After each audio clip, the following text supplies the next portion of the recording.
Let's go ahead. All right, hi everyone. My name is Julia. We're so pleased that you guys could join us all today for this week's lecture in our 12-week didactic series. Next slide, please. Thank you. This series brings you lectures from experts in the field covering different topics each week. Next slide. The KnowNeuropsychology Didactic Series was created by trainees and early career neuropsychologists to provide free, high-quality didactic opportunities. Next slide. We would like to thank our sponsors for their financial support for this series, including those listed here. Next slide. Before we start, here are disclaimers for our series. This training is not meant to replace formal education in neuropsychology, and the views of the speakers are their own. Next slide. Just a couple of quick reminders. Questions for our speaker can be submitted via the Q&A box in the lower left of your screen. That's next to the chat box. We will address questions submitted to the speaker during the last 10 minutes of the talk, and a recording of today's lecture will be posted on our website later this week. Next slide. Alrighty, so we have this section on our website now for our commitment to diversity, and we have more broad statements on there, so more information on there. Next slide. All right, now it's my pleasure to welcome Dr. Amanda Gooding back for today's lecture on providing feedback to patients and families. Dr. Gooding is a board-certified clinical neuropsychologist and faculty member in the Department of Psychiatry at UC San Diego, where she conducts evaluations for a diverse clinical population spanning traumatic brain injury, stroke, dementia, and other neuropsychiatric disorders. She conducts pre- and post-surgical evaluations for the epilepsy and brain tumor neurosurgery teams at UC San Diego, as well as performing WADA and intraoperative language mapping procedures. Dr. Gooding's research broadly is focused on improving post-operative cognitive and functional outcomes in individuals who have had brain surgery. She is also interested in advancing intraoperative brain mapping techniques, as well as investigations related to cross-cultural neuropsychology and the assessment of bilingual and monolingual Spanish speakers.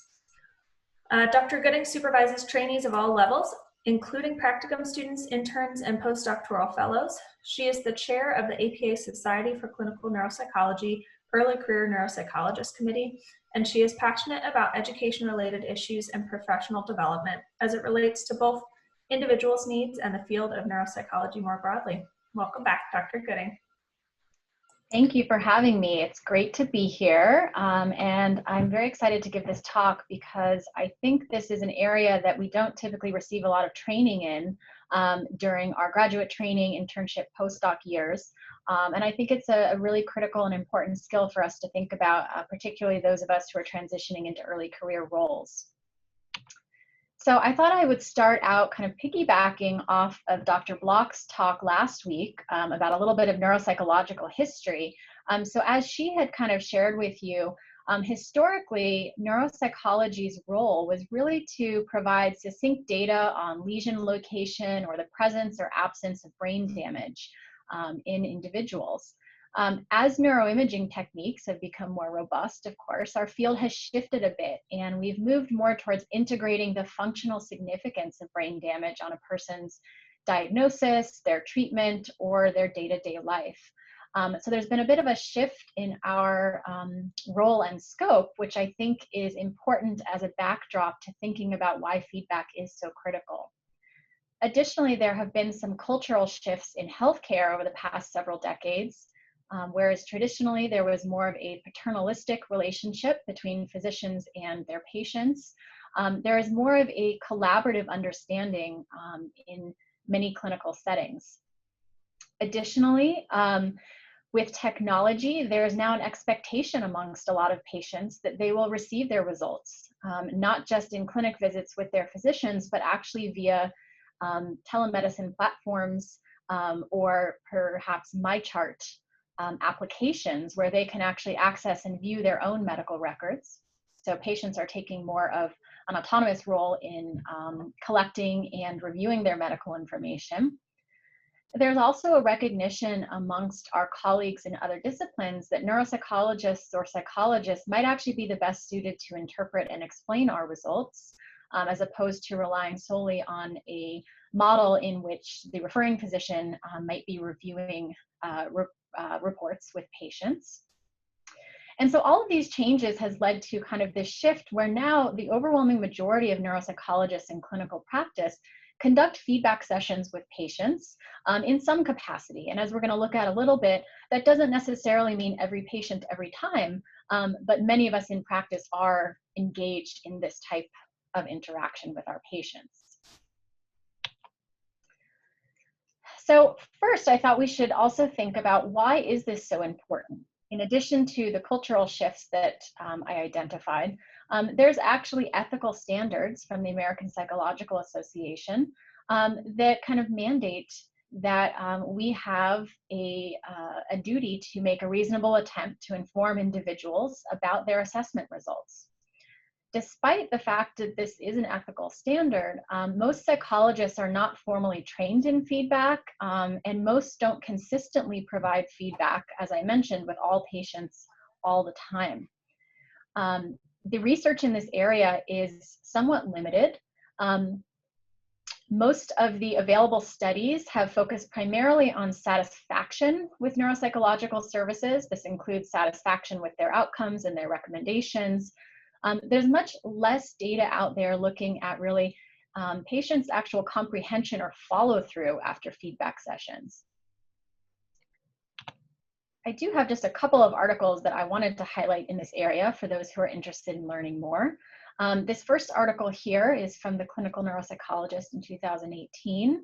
And the authors essentially compared patients who did not have a feedback session with those that did have a feedback session.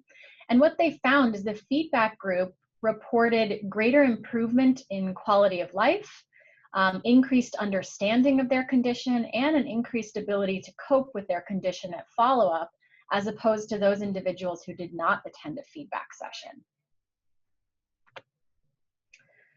Another study here, this one actually came out a few years before the other, from 2013, compared methods of feedback. So individuals were randomized into two groups, one who received only oral feedback, and the other group who received the oral feedback session, and they also were given a written summary of their feedback results.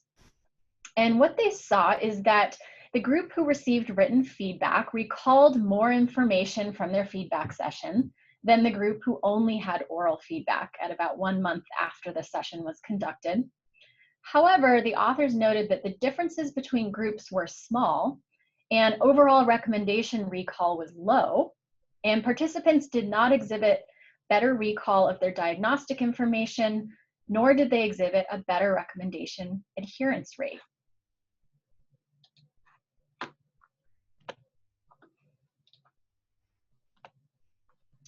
So what this data tells us is that as a field, it would be very prudent for us to think more critically about ways to engage our patients in feedback. And this really also requires us to think a bit more about how do we hone these skills? How do we maximize this opportunity with our patients to ensure that they are understanding their diagnoses and really following through with the recommendations that we work so hard to gather for them? So what is feedback? At the most basic level, we could say that feedback is an opportunity for us to share diagnostic impressions and communicate our test results, but it really is so much more than that. I think if that's where we stop, then we are doing a disservice to our patients and to our colleagues in terms of how we value ourselves, because feedback is an opportunity for so much more, as I'm going to talk about. So a couple of words to describe feedback is that it's dynamic, it's collaborative between you and the patient and their family members. It's an opportunity for education. It's a therapeutic space for patients and families. It can be ongoing. So a feedback session is not always a single time event, but there may be other opportunities for you to interact with your patient regarding their results down the road. and it's interdisciplinary. So I'm going to talk a little bit at the end of this talk about communicating test results with colleagues and referring physicians. But starting out kind of with the patients and the patients' families, it's really an opportunity to, like I mentioned, educate patients and families about their diagnoses and their test scores. It's also important that we provide this space to review their expected prognosis and help with future planning. And it also helps the patient and the family understand how the test results apply to the larger context of their real-world environment and their day-to-day functioning. In addition to this educational component, it offers us a space to help patients reframe how they view their health, their diagnoses, and their cognitions. We can perhaps clear up any misunderstandings or misattributions that might be present. It really gives us a space to review meaningful recommendations. It's one thing for a patient to read a checklist of recommendations at the end of a report. It's another for them to really understand how to implement them. And at our core, so we are neuropsychologists second, we are psychologists first. So we need to think about our therapeutic skills, and this is a space to offer empathy, hope, empowerment for our patients, and potentially even to offer advocacy or to foster advocacy in themselves so that they can help advocate for the services that they might need going forward. So as I just mentioned, so we are psychologists, and this is an opportunity for us to engage in our therapy skills. I know for many of us in neuropsychology, this is a scary realm to be in, myself included. If you ask me if I want to do therapy or assessment, the answer is very clear. But that doesn't mean that we can't offer this space and use skills in a therapeutic way to help our patients adjust to their condition. So it's a space for patients to expose their vulnerabilities, ask questions, potentially cry and grieve. Oftentimes we are offering, pretty scary diagnoses to patients, particularly if we are diagnosing, for example, a neurodegenerative condition. And so we need to be very mindful that the feedback session is an opportunity, and perhaps the only opportunity that a patient might have to really process some of the emotions that come along with their changing functional status. And then depending how involved family or other caregivers and loved ones are, it's potentially a space where we might explore family systems and the needs of the other individuals who are involved in our patient's day-to-day life. So feedback is a lot of things and a lot of skills. And how do we learn to give feedback? As I mentioned before, many of us don't receive formal training in this area, which is why I was so excited to give this talk for all of you. Really, at its core, learning to give feedback is done through observation of your supervisors and your peers. It's a lot of learning what not to do, and a lot of figuring out communication styles and incorporating your own personality into the feedback session. So I will say there is, generally speaking, no right or wrong way to do a feedback. You may actually have different ways of doing feedback with different types of patients, depending on their level of functioning, their degree of psychological insight, etc. But generally speaking, for most of us, we learn to give feedback by watching our supervisors. So when we are practicum students, interns, fellows, you should be taking every opportunity that you can to sit in on feedback sessions with your supervisors. And I encourage you to not only just observe, but discuss with your supervisor the opportunity to become more involved in this process, because you really do learn by doing. And you learn, like I mentioned, by learning what you don't want to do. So oftentimes in my clinic, when trainees will sit down and give one of their first few feedback sessions with us, we will, at the end of it, ask the patient, what is your understanding of what you were just told? And that's actually a great opportunity for a trainee to learn what they did well and what they didn't do well. Because until you have actually kind of engaged with patients in that way and gotten feedback, quote unquote, about your own feedback, that's kind of where some of your learning occurs. So part of giving feedback is learning how to effectively communicate test results. And there is no right or wrong way to do this, but you can kind of maximize or enhance how effective you are at communicating a message with a person. So there's a great book here, and I'll show it to you at the end, by Heath and Heath from 2008. And they talk about 6 principles for making an idea stick.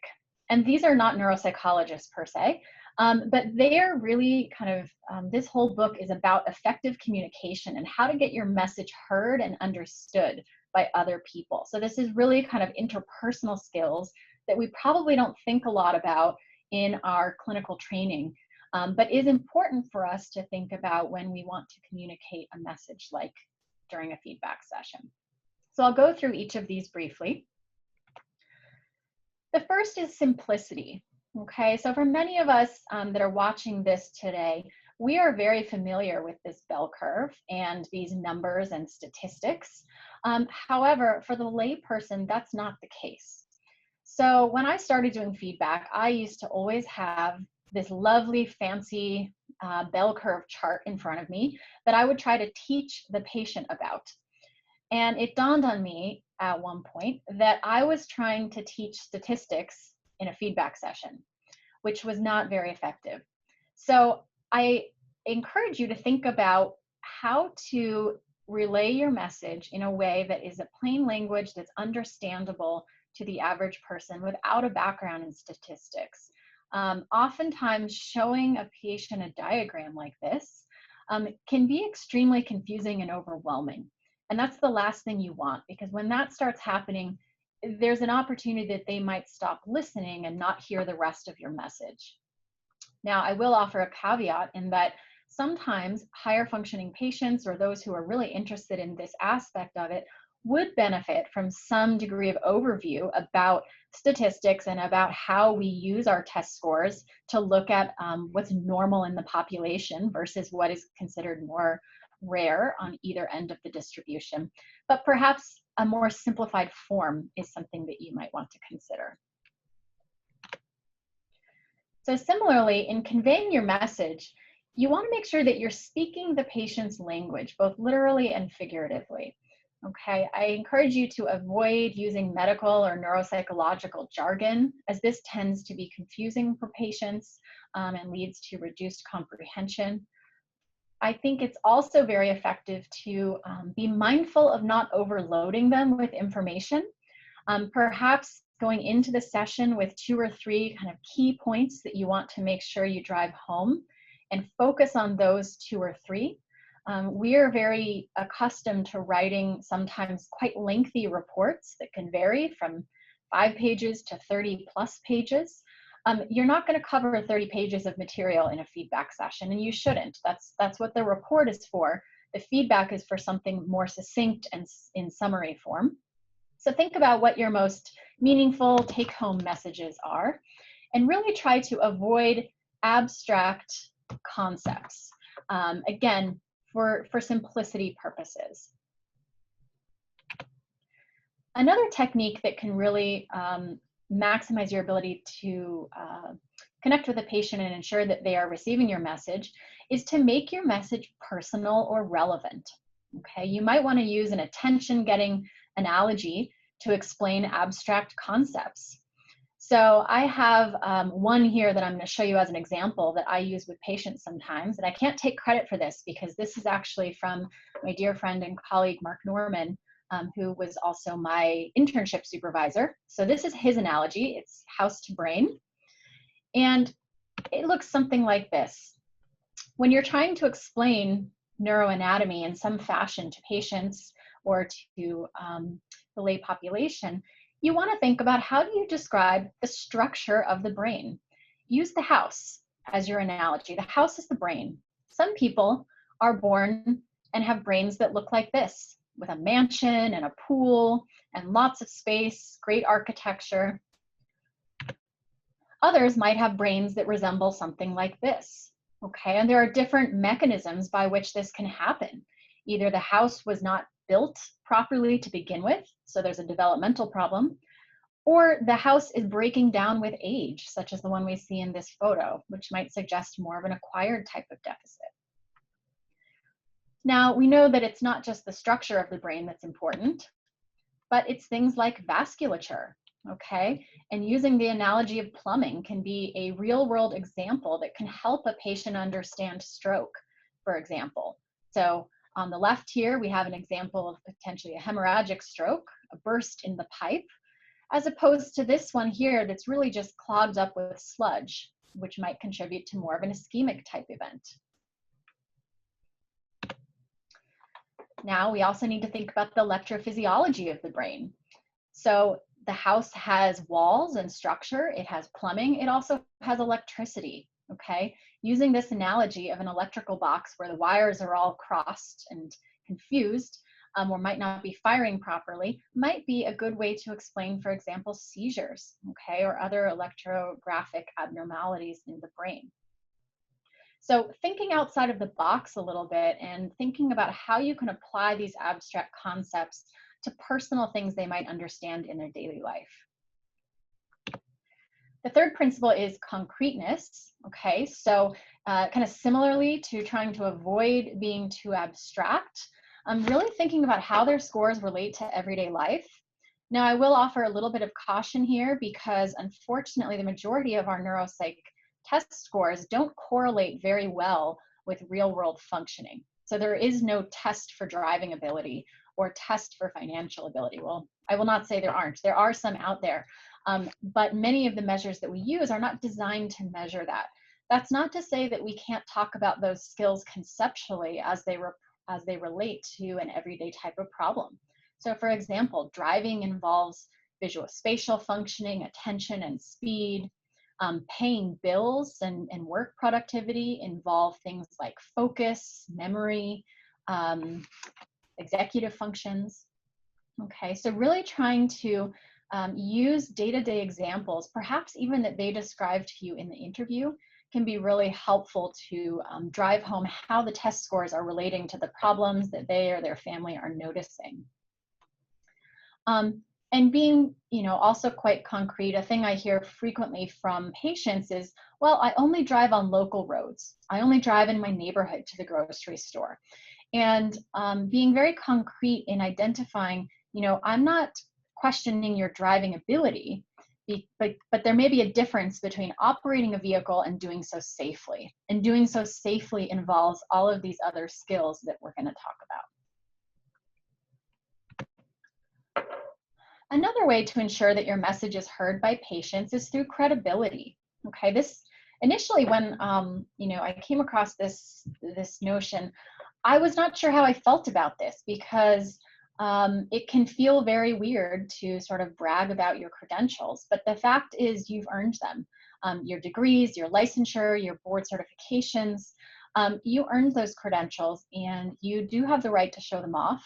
And it can be meaningful for patients. And I want you to think about the last time you were looking for a new physician or a new dentist. In this day and age, what is the first thing that you do? You Google someone because you want to know what are their credentials, what is their background. All of this is a tool that you can use to help yourself in a feedback session. Similarly, citing trusted sources and really knowing your data is another way to enhance your credibility. You don't want to go into a feedback session floundering. You may want to have a few key data points that you really are able to highlight for them as well-respected sources. But you want to be mindful that with any type of data, there's always going to be a competing expert opinion. And so this can come up with patients where they may challenge you, particularly if they are well-informed and they have read about their conditions online. They may come to you with questions from competing expert opinions. And so you should be prepared for how to sort of defend your stance and really let your data drive you to your conclusions. And then finally, Something as simple as sharing a personal story or stories of other patients that you've seen. Again, you want to be mindful here of not crossing any boundaries, but it can be helpful to say to a patient, you know, you're not the first patient that I've seen that has this condition. I have seen dozens, or I have seen hundreds of patients with similar stories. That can lead to some degree of comfort and shows, you know, signals to them that you know what you're talking about. Using emotions can also be a very strategic thing to do. So both negative or positive valence can enhance memory encoding and consolidation. So going back to our driving example we were talking about before, making a statement such as, driving might be key to your independence, but do you want to be the guy who ran over a kid on a bicycle? That's a little bit jarring. And that comes with a high degree of emotional valence. And obviously you want to think very critically beforehand about the type of patient, the personality, you know, their level of tolerance for these types of statements. But engaging them in a way that kind of triggers emotions can be a meaningful way for them to encode the information that you are sharing with them. And finally, stories. Okay, so using techniques like passive listening, active imagination, visceral experiencing, all of these things can help patients with dropping defenses and helping them understand their own functioning. I encourage you very much to talk about the person, not about the tests. It can be very easy for us as neuropsychologists to get lost in the technical aspects of what we do. And we need to remind ourselves that this is a human and this is an individual in front of us with their own experiences. And talking about them and how this really, you know, this evaluation fits into their life going forward is really important. So where does feedback start? Believe it or not, feedback actually begins with the clinical interview. Okay, so well before you have even collected your test data or written your report, this is an opportunity for you to build trust with the patient, manage any anxieties up front and reassure them kind of what the tests are designed to look for and kind of the goals of the evaluation. It's also an opportunity for you to get them engaged in the testing session before it even begins. Feedback can involve family or friends as collateral sources. Again, this begins sort of in the early information gathering phase.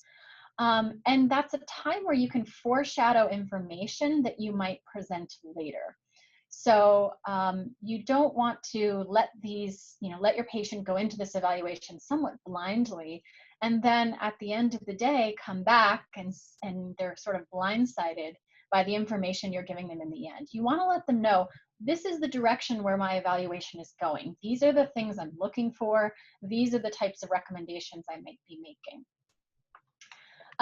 Also up front during the interview, it's an opportunity for you to help manage their expectations, perhaps reframe the referral questions, which can often be somewhat vague when they come to us, and manage any misconceptions that the patient may have about your role in their medical care. During the clinical interview, you get both hard data and soft data. So the hard data gives you information about, for example, their concerns, their medical history, presenting complaints. When I say soft data, I mean that you are learning about the patient's level of sophistication and their vocabulary preferences. This is really important because if you want to relay a strong message to them later during a feedback session, you want to be thinking ahead of time what type of language you will be using, what types of stories, what types of techniques you're going to use to engage them at a later time. So feedback starts with the interview session, as I mentioned, but if we're actually now thinking within the feedback session itself, what are the stages? This is just one model that's proposed. It's reviewed actually in Karen Postal's book, Feedback That Sticks, which I'm going to show you at the end here. It's a great resource. So this is just one kind of staged model of how to do a feedback session. As I mentioned, there's no total right or wrong way to do this. But one good way to start is to reestablish rapport with your patient. I tend to open things up and just kind of do a check-in and find out more information about what's been happening over the past several weeks since I've seen that patient. You might actually gather more information at this time. So caregivers might be present that were not there for the initial interview. The patients themselves might have varying degrees of insight or impressions about the testing. So the first part is kind of gathering rapport and gathering information and thinking about being flexible, because at times patients may come in the door with something that surprises you. And you sit down and you've planned out your feedback session, and something may come in that just throws you off a little bit and you may have to regroup. So be flexible. After a rapport has been established, you want to reorient them to the assessment process and the goals. So some of the information that you reviewed with them during the initial interview, you're going to reorient them to. So remind them of what the presenting concerns were, review some of their relevant medical concerns, their goals for treatment, and again, your role in their care. Then you're going to get to what I call the meat of the feedback session, when you're going to be providing a summary of the test findings and your impressions. And there are different ways to approach this or start out. So you can either start out and lead with broad concepts, okay? Broad concepts such as providing an intro to assessment, maybe explaining the normal curve, again, in very simple terms. We don't want to go into too much detail with this for fear of confusing the patient. Introducing data or general descriptions of brain function. So you might start talking a little bit about the domains that were assessed and what those domains measure. And maybe offering a conceptual framework for understanding deficits and what it means to be impaired on a test. So this is one kind of broad concept way of delving into the test findings. Two alternative ways of doing this is you can lead with the bottom line or lead with the test data. So when you're leading with the bottom line, essentially you're jumping right in and you're saying, okay, big picture, these are my impressions. This is where this is going. We're going to talk about this in more detail. Okay, there is some benefit to doing it this way, because once you know, a patient can come in feeling very anxious about what's the diagnosis, what does it mean, big picture. Get that off the table early, and then they can pay attention to the details. It alleviates some of the anxiety and sort of the thinking about the details. It might allow them to listen more attentively, either affirm their instincts or provide validation for the concerns that they had. In other instances, you might want to lead with the test data and gradually get to the diagnosis. Maybe you feel like this is not the type of patient that can hear the word Alzheimer's disease right away. I need to lead them there. I need to talk about some of the test scores and the domains that are impaired and how this relates to their day-to-day life, and then sort of end with the diagnosis. So again, different ways of approaching this, and I will say from personal experience that I have used all three. I tend to favor number two, with leading with the bottom line. But it really depends on the patient, the diagnosis, the level of sophistication, their anxiety. There's a lot of factors that go into it. But I encourage you to kind of play around with all three of these strategies to see what works for your patients and your populations. And then finally, the last part of the feedback session is directing them to the intervention options. So all of this hard work, all of this data has been gathered. We have diagnoses. Now it's time to talk about the treatment plan, okay? So we may need to help them develop this long-term plan. Part of this may involve professional referrals, for example, to physical therapy, occupational therapy, speech and language therapy, psychiatry or psychotherapy if there are mood issues that are present. It's an opportunity to review some compensatory strategies. Again, when you're doing this, I really encourage you to not use medical jargon or neuropsychological jargon, but really talk about sort of real-world applied recommendations and interventions that can be helpful. You may be reviewing accommodations for school or the workplace, and you may also want to point point patients in the direction of community resources. For example, caregiving support, educational materials, support or advocacy groups. All of this is a great opportunity, and you may not put all of this in your report per se, particularly depending on the type of setting that you work in. Your reports may be very focused for the referring physician, and so perhaps during a feedback session is a more opportune place for you to go into this level of detail. An important thing to keep in mind throughout the feedback session is that it is by nature collaborative, okay? I encourage you to ask your patients to ask you questions, okay? You can validate fears and concerns, remind them, you are the only expert of your experience. I may be the expert in neuropsychology, but you are the expert of you. I want to understand, how does this resonate with you? What are your questions, your concerns? What are the day-to-day issues that you want to make sure we talk about today? Really important here is empower them. So oftentimes if we, particularly are identifying deficits and making potentially new neurological diagnoses for patients, a lot of it can seem very negative because we're talking about the things that they don't do well. I encourage you to try to think about a couple of key points of what your patient does do well. What are some areas of relative strength? Even if that is not cognitively, it may be in terms of emotional or social support. So empower them by kind of playing up some strengths, letting them know, I'm a resource for you. The more information you have, the better you can understand your choices and make decisions. Because it's collaborative, the question can come up about self-disclosure, because we know that kind of adding personal anecdotes can sometimes help a person understand something. And what I would say, generally speaking, is use self-disclosure cautiously. Relatively, I will call them benign diagnoses. I don't love that word, but common diagnoses, things that we may also be experiencing as clinicians, like ADHD, migraines, things like that might be appropriate to self-disclose and say to the patient, I understand what it's like to have trouble with focus, because when I also get a headache, I really struggle, and this is what works for me. That can really help you connect with the patient. And so you want to some extent, normalize the experience that they're having, but again, being very mindful here of not oversharing too much.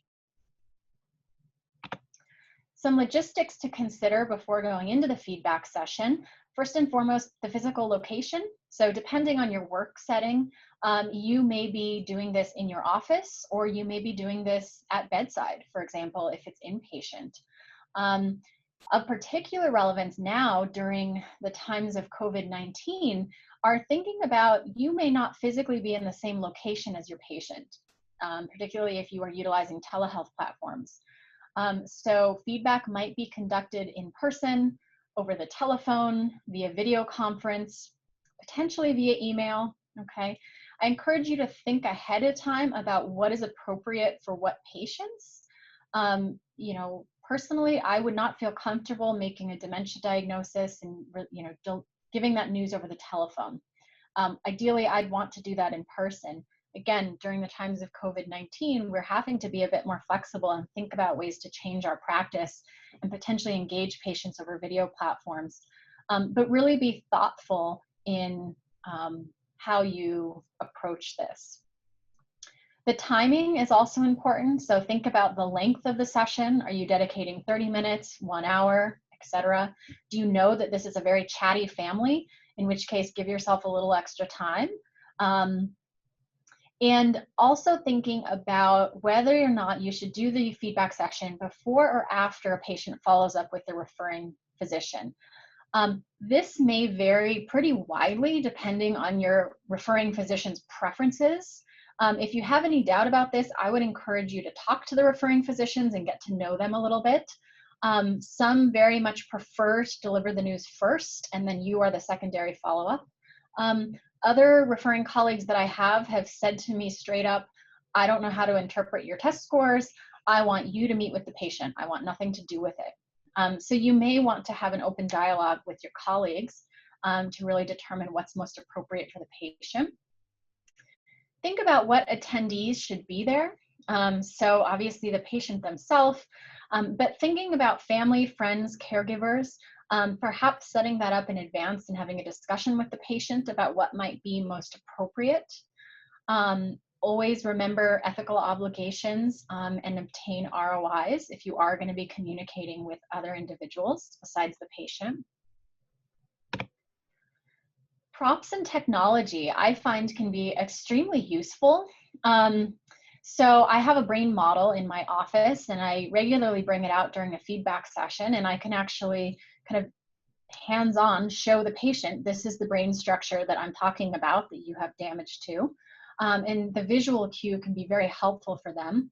Similarly, using neuroimaging during a feedback session, some controversy regarding this.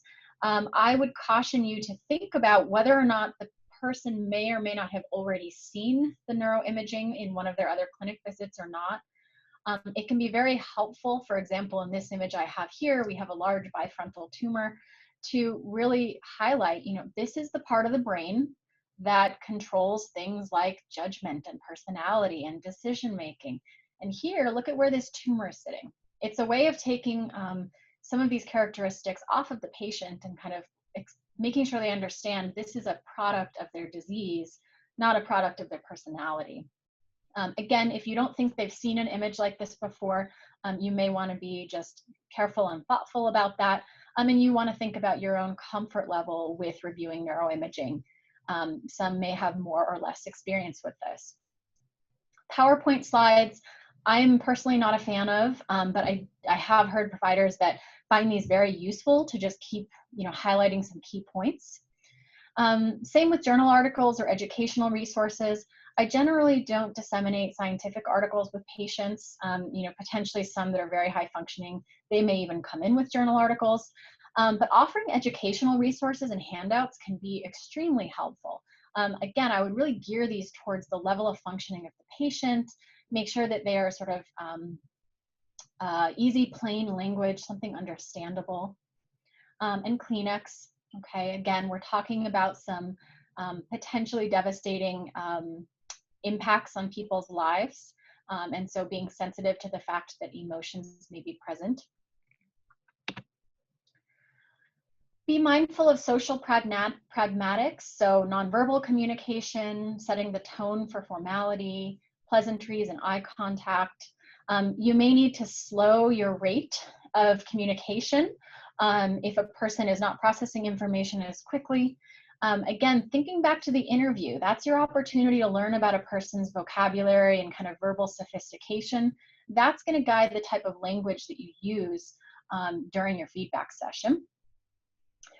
Something that I think is important to just remind trainees and early career folks is the impact of your appearance does play a role in our professional interactions, for better or for worse.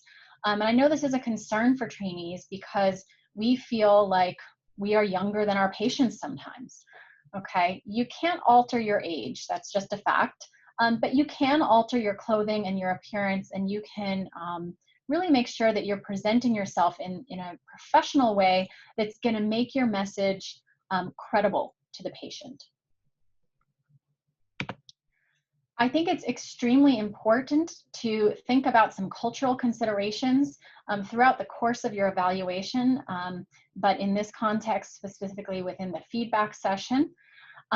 So APA has some provider guidelines for working with patients and families from diverse populations. You should know your limitations and the limitations of your test data. This is very, very important. Make sure that also that your recommendations are appropriate for their socioeconomic status and for their available resources. It is completely meaningless to give patients a list of recommendations if it's not practically feasible for them. So it's very important to take kind of culture, socioeconomic status, et cetera, into account here. Determining their preferred language. Okay, hopefully you've already identified this going into the evaluation. But for example, if other family members might be present, your patient may be fluent in your language, but their family members may not be. And so you want to be sensitive to that, particularly if you are inviting them to the feedback session, and think about whether it's appropriate to have a translator present. Be mindful of gender identity and using the appropriate and preferred pronouns. Again, APA also has guidelines on working with transgender individuals and individuals from various gender backgrounds. So I encourage you to check out both of these APA resources to educate yourself further. Be aware of cultural, social, and religious norms. Okay, things like eye contact and body language can vary very widely from person to person and culture to culture. Even things like clothing and hairstyle. Okay, be very mindful of this, take this into account. Understand that certain populations may have varying degrees of trust or distrust with medical providers due to historically being disadvantaged in this realm, having had poor experiences in the past. So be mindful of this. Understanding that patients are going to come from different cultures that may have more individualistic versus more collectivistic values. Okay. Also, particularly important right now with what's going on in our society is being aware of current events and political considerations.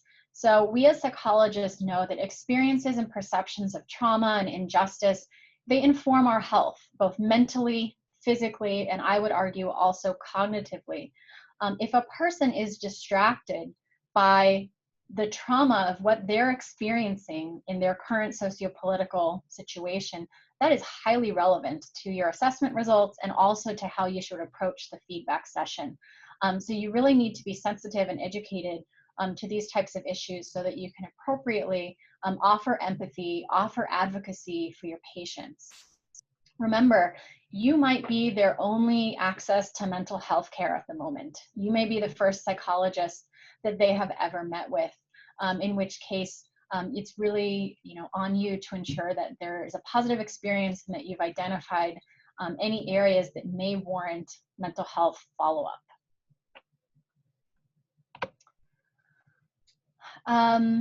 Other cultural resources here. These are the two articles that I mentioned on the previous slide. Okay, APA's guidelines. So encourage you to check those out. Some other very important considerations is be willing to ask questions. Okay, avoid making assumptions. Okay, you never want to assume that your patient does or doesn't understand something, or assume that they are in agreement with you or not. So checking in with them throughout the feedback session, again, keeping it very collaborative can be a way to ensure that it is more successful. Foster empathy. Try to reframe your own impressions of a patient. We've all come across patients that have been labeled, quote, difficult. Okay, are they difficult or are they in pain? Are they suffering physically, emotionally, cognitively? Really kind of take an empathic approach to this, and it will help you connect with your patients better. Offer them hope. As I spoke about before, please don't always go in just with the negative. Try to normalize some of the findings, try to find some areas of strength and offer them some hope leaving your office. Balance your own professional detachment. Okay, so you may have your own boundaries that you need to recognize. Focus on what you can and can't do to help. So, the reality is we can't do everything that we might want to do for a patient. So we need to be strategic in the things that we choose. Focus on what's most important to the patient and the family, as opposed to what you think is the most important, because they may have different priorities and different day-to-day concerns. So feedback, as we've been discussing, is really, we've been discussing it so far in the context of how to provide assessment results to patients and families. But it's important to remember that when you are communicating results to other professionals, that is also a form of feedback. Okay, so that includes written reports that go into medical records, interdisciplinary team meetings and interactions that you may have with your colleagues, telephone calls, emails, There may be informal communication in the hallway between colleagues or referring providers. And so all of these principles that I've talked about, I want you to also think about how to incorporate them potentially into these settings when you are also offering a form of feedback. So when communicating with other professionals, particularly your referring provider, very important to know the referral question. Okay, clear and concise communication is critical. This is a skill that you need to hone both verbally and also in writing in order to be effective at what you do. Give big picture input and ground it in real world functioning. Again, give this meaning, give this context. Our test scores don't exist in isolation. They exist for a person, for a human, and we need to think about what that might mean for them. Be scientifically sound. I very much caution you, don't hedge. Readily acknowledge what you don't know. There are going to be times when you're going to get to the end of an evaluation and you have not decided, you don't know what the diagnosis is. And that's okay. We're not expected to have all of the answers, but we should be transparent in our thinking process rather than hedging and potentially making life-altering decisions for a patient. Offer context to the data. Remind them that cognition falls along a continuum. Importantly, this I'm reminded of quite frequently in my interdisciplinary team meetings is don't assume that your medical colleagues understand psychometrics, because oftentimes they don't. Even though they are versed in statistics, they don't understand kind of the bell curve in the same way that we do. Be the voice of the patient and the family, and be mindful of not to undermine your referring source. There may be instances when you disagree with their findings, and you want to do so very delicately. A couple of key points about written feedback, aka reports. Know your audience. So who are you writing this report for? Is it for the doctor, the school, the parent, or the patient? That may change a little bit in terms of how you write. Although many of us are accustomed to using templates, I would encourage you to think critically about whether a template is appropriate for the current patient that you're dealing with. Keep in mind the power of the written word and also how invasive the nature of our evaluations are. So this information is all going into a patient's presumed medical record, which is going to be with them forever. And so we do have power here, and we want to be very mindful and careful of how we use it. Take consideration to whether or not you plan to release your report to a patient or not. Of course, under legal protections, patients do have access to their reports in most cases if they'd like them. But you should kind of, as you're writing, be mindful that even if you don't want the patient to see it, they might. I encourage you not to share unfinalized drafts and really only have one final work product that is made accessible to providers and families. And then whether or not you're going to review the report during the feedback session, that's another consideration that really comes down to style. At my institution, the patients are required to go through medical records to get the report. So I don't physically go through the report with them. Sometimes they've read it beforehand and then they come in with questions. Sometimes we do the feedback, they get a copy of the report on their own, and then they call if there's additional questions later. But what can be useful is providing some sort of written summaries, maybe some bullet points.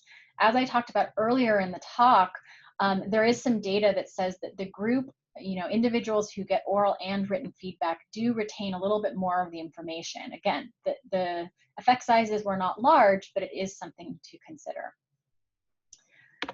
So with that, that concludes my talk. And I have on the screen here a couple of fantastic books that can really be helpful if you want to hone your skills in feedback more thoroughly. The one book I mentioned already is this one in the middle. So Dr. Postal's book is just fantastic. I have to thank her and give her credit. A lot of the material from this talk comes out of the just wonderful principles that she put forth here. But these other two texts are also great resources.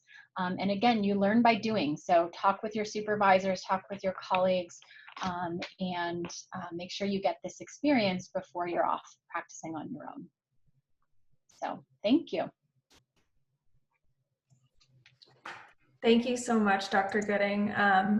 We do have a few questions. So I'll just start with the first one. There were a few questions about any tips that you might have for navigating feedbacks when there's multiple family members in the room. So balancing multiple people in the room. For example, when a family member or a partner might dominate the conversation versus the patient themselves. Yeah, that's a really great question. And that's something that does come up because patients and family members may have somewhat competing interests, and they may have competing personalities. I like to set the stage early and let them know, here's kind of what to expect today. And in the same way that I do my interviews in a similar way, I say, first and foremost, I want to hear from the patient. I want your experience. But if it's okay, I would also like the family member to offer their own insights and experiences. And so I try to really set the stage so that all parties know that they will be heard, but that I'm going to kind of selectively choose sort of who's more involved at what time. Again, normalizing all of their experiences. So the assessment results might be more stressful for a family member than the patient themselves. And so, in that moment, the patient is still your patient, but you are still facilitating an interaction that requires a degree of empathy potentially towards a caregiver or towards a family member. All right. So similarly, when there are diagnoses or outcomes of the evaluation that might be more stressful for the patient or for patients or family members who may be particularly anxious about something like a terminal diagnosis like a neurodegenerative condition, do you have any tips for how to handle that kind of, you discussed grief a little bit before and allowing time for that in the session, but do you have any tips for how to kind of deliver that, particularly for patients who may be very, very worried about it? Mm-hmm. Yeah, I mean, the best thing I can say is, deliver that message with as much empathy as you can. Don't, say it lightly. Really make sure the patient knows that you are understanding that this is a challenging thing that they're dealing with. I usually quickly pivot to, first questions. And to make sure, because a lot of the anxiety sometimes is the unknown. And if they get the opportunity to ask their questions, that can be helpful. And then after that, really pivoting to the recommendations. So having things on hand, resources, positive things that you can give that can be helpful so that when they leave their office, the last word wasn't, I have Alzheimer's disease. The last word was, look at all these supports I have. Look at all these resources I have. You want to leave on that kind of higher note. Right, that makes sense. Next question is about providing feedback for patients who may have apathy. They may have apathy. Mm-hmm. Yeah, so I guess that's interesting. It depends whether they have apathy and, like, for example, insight, because someone might be very insightful but apathetic, and others may have very poor insight. The patients that are lacking in the insight, I find to be some of the more challenging feedback sessions because you don't feel like the information is sticking, so to speak. And I, to try to get at that, I ask questions like, what's your understanding of what I just told you? Or try to elicit an emotional response if you're not sure whether it's apathy or insight by saying, what are you feeling now that I've said that? May give you a little bit more of an indication of their understanding, which in my mind is the most important piece here. All right. Next question has to do with the more tricky patient. So can you speak on navigating feedback with patients who are resistant or argumentative towards information or become angry during the session? For example, what are some of your strategies that you have found helpful for providing feedback to patients who put forth suboptimal effort on the examination? Okay. Yeah, so two questions are kind of built into that question. So the first part, just kind of the difficult patient in general, or someone who may be prone to getting angry, redirect and use your psychological skills to kind of calm that level of upset. Offer to take a break and say, you know what, would you like to take a break for a few minutes? I can see that this is upsetting. Would that be helpful, or would you like to keep going? Sometimes that just having, 5 minutes, let them sit in the lobby or go outside, can help kind of reset the tone. In terms of dealing with patients also that are difficult, is you have to have your boundaries. Okay, so it's very important to go in knowing what your boundaries are, so that a patient doesn't push you, because you are there for them, but you are also there for you as an individual. And so you want to make sure that you're never in an unsafe position or in a position where things escalate so that you feel uncomfortable. So using tools in de-escalation is very important. In terms of the effort piece or failing performance validity measures, in a lot of cases, I actually address it during the testing session. I don't wait for the feedback. As soon as I'm sort of alerted to the fact that this might be going on, I try to, as much as this pushes me outside of my comfort zone, be very direct with the patient. And this is stylistic. So some providers don't do this. They just continue about the day and never say anything. I've really been pushing myself to address it up front, because I don't want to waste the patient's time. I don't want to waste my time. I don't want this to be a surprise 4 weeks later when they come back for a feedback session. So I will usually address it in clinic as soon as I know it's happening. And so in that scenario, actually feedback is taking place before I've even written my results. And the best thing I can say is be collaborative and ask questions. Give them an opportunity to explain how they think they're doing, whether they feel like they're giving their best effort. You may offer up a couple little nuggets of, are you feeling tired? Are you feeling anxious? Because sometimes that can interfere with our ability to really give forth our best effort. So kind of feel them out, give them a couple little nuggets and see if they latch onto it. And then I'm usually pretty direct, and I just say, unfortunately the test results are not valid, so I don't want to proceed with going any further. Again, that's a personal preference, but that's how I would approach it. All right. Last question. We had someone, and I know I'm not the only person that really loved the house analogy as well. We got a lot of comments about that. So one person asked, do you actually use visual aids to show what you're speaking about with that analogy and feedback? Do you have the picture of the mansion and the shack, and kind of how do patients respond to that if you do use those visual aids? Yeah, so I've used the visual aids frequently when I'm giving more like talks to advocacy groups or patient groups, support groups, things of that nature. In individual feedback sessions, just using the analogy verbally and kind of describing it tends to work just fine. But that's actually a really interesting idea, to maybe have some of those pictures printed out on hand. For the same reason that I frequently refer to my little brain model, because I think just showing someone the anatomy at a very basic level can really help clue them in. But it tends to work just verbally describing it. Yeah, certainly. All right, well, that was all of the questions for today. Thank you so much, Dr. Gooding. I know that this will be a really helpful resource for trainees of all levels, and even to kind of come back to later on. So join us next week, next Monday, for neuropsychology of orbital frontal dysfunction with Dr. Kavanagh, and we'll see you guys all later. Okay, thank you for having me.